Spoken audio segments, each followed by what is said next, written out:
We're back talking about a ketogenic way of eating when you hack your body into a state of ketosis where you start burning fat for fuel. Now, I'm joined by trainer Drew Manning, who swears by ketosis. And just to give you an example, a few years ago, Drew gained 75 pounds, there he is, to understand what it meant to be overweight so he could relate to his clients. Then what he did, he lost in 6 months all that weight. And he has maintained it through a ketogenic lifestyle. So that's what we're talking about today. So I want him to break it down so we can all understand exactly what we should eat on a ketogenic diet. So I've got some representation here. Explain to me how this works. So you want to make sure you get enough fat in. So 75 to 80% of your total calories should come from fat. That's why I see all this butter here. 10 to 15% should come from protein and about 5% from carbs. So you got to make sure and keep your carbs low and load it up with fat.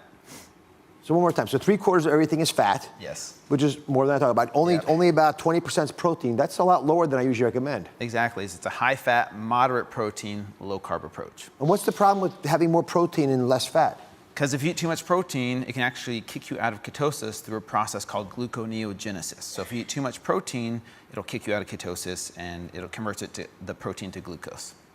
Yeah, which is interesting, actually. We do make glucose from lots of things, except we can't make it from fat. Exactly. So fat's your ally. You're saying the more fat you eat, the less sugar you're going to have in your body, no matter what your body tries to do. Exactly. And what happens if you have some really healthy, colorful vegetables that happen to have a little carbohydrate in them? Yeah, so you definitely want to limit those types of vegetables like sweet potatoes, yams, carrots, because they're a little bit starchier and they're higher in carbs. So you definitely got to make sure to keep those carbs low. Otherwise, it'll kick you out of ketosis. So you know what I do for a living. I'm a heart surgeon, right? So I spend my day taking people's chests and opening with a bandsaw and getting in there to pull out stuff that looks like this from arteries. So it just makes me a little nervous. You're not concerned that this might be unsafe?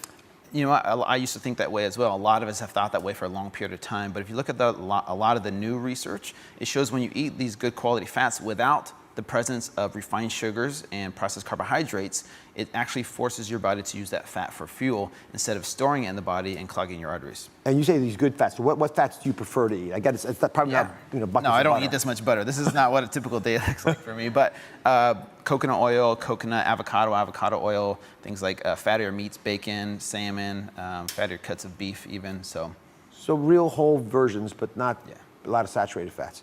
All right, are there any fats that are off limits? You won't eat it at all? Yeah, you definitely want to stay away from hydrogenated oils, margarine, soybean oil, vegetable oils, those types of oils you definitely want to stay away from. So. All right, so bacon, trans fats, right? The whole egg. And so healthier fats, what would you just count that? All right, so if we take this as our basic formula, you also understand this right now. Your body will then begin to burn the fat that you have on it. It has to, no choice. Yes. And that's what you found in your life. That's how you got rid of that. That's how you got that six-pack. Is there a six-pack? Let me see this. I wasn't prepared for this. 1, 2, 3, 4, 5, 6. All right, so forget about embarrassing me. I've got Kendi here, who matters more. Kendi is thinking about coming on a ketogenic diet. How are you, Kendi? Good, how are you, Dr. Oz? So, you just heard Drew explain a little bit about this diet, about what's getting you thinking about doing this? Bacon, first of all. Bacon? I just said not to eat bacon all day. I can have bacon. Well, you can have some bacon, Some right? bacon, yeah. But not only bacon. Well, you know, the thing that really excites me is, you know, I have been trying to lose this 35 pounds for the past year. I've tried every diet. I've tried shakes. I've tried low carb. I exercise regularly and nothing's working. So I'm really excited to see what this can do for me. Be sure to subscribe to my channel so you don't miss anything. And remember to check back often to see what's new.